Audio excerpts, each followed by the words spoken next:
Hello mga kumarites, ayan at may dumating nga tayong parcel. Tagal-tagal na nga rin po akong hindi nakapag-order dahil wala nga po tayong budget. Kapon nga kumarites ay nagpunta nga po ako sa 18th birthday nung aming kapitbahay. Na-invite nga tayo kaya naman ayan medyo nag-ayos nga muna tayo. Sa bawat lamesa nga po habang ikaw ay nag-aantay ay meron nga pong kutkutin. Buti na lang talaga gumanda nga po yung panahon bago nga po mag-birthday. Dahil nung umaga nga po ay malakas nga po talaga yung ulan dito.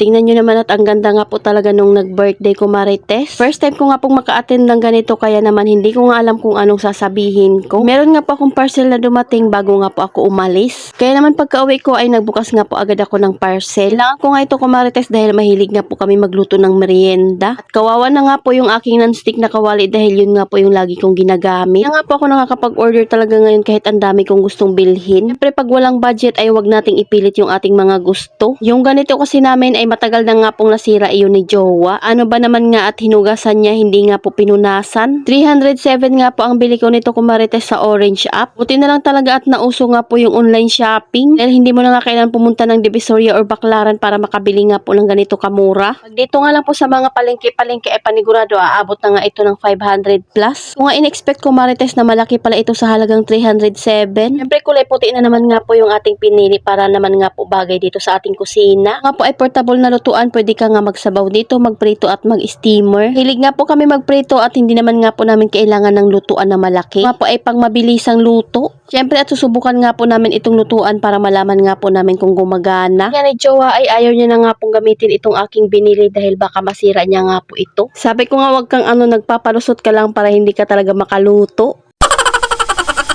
Kasi after mong hugasan ito ay kailangan mong punasan ng basahan. Wala nga pong tubig na mapunta doon sa pinakailalim at hindi ito masira. Pero yung una nga pong ganito namin ay matagal din talaga inabot at halos umabot nga po iyon ng 2 taon. Kaya nga lang po iyon ng aking pinaggroserihan. Ito namang pangalawang parcel ko kumarites ay 127 nga po ang bili ko nito. Fan nga po ito at dito nga po sa bahay namin ay marami talaga kaming ganito. Kaya nga rin po ako nito sa kusina para pag ako nga po ay naglilinis ng kusina ay may hangin. Pag gumagawa nga po ako ng yelo ay hindi nga po ako mainitan. Ayan at meron na nga rin po siyang steamer. Pwede na nga rin po ako magluto dito ng siopaw at siomay. Ito naman nga po yung pinakaloob niya at pwede ka nga rin po dito magprito at magsabaw. Ulit na rin talaga yung 300 plus na bili ko nga po dito. Ang ganda nga rin po nito, tingnan ko marites dahil puting-puti nga po ito. Ayan at paglulutuan na nga rin po ito ni Jowa ko marites ng Nissin Ramen. Mas nga lang din po ito makakulo lalo na nga po pag nakalagay sa number 2. Kapalitan na nga po yung non-stick kong kawali na paglulutuan namin lagi. Isang maanghang at isang hindi nga po maanghang yung niluto ni Jowa dito. Pinaghalo niya na nga po iyan. Gusto nyo nga ng ganito ko marites ay maglalagay nga ako ng link doon sa comment section. So ayun lang muna ko marites. Salamat sa panonood. Follow for more. God bless us. At sana i-share nyo na nga rin po itong aking video.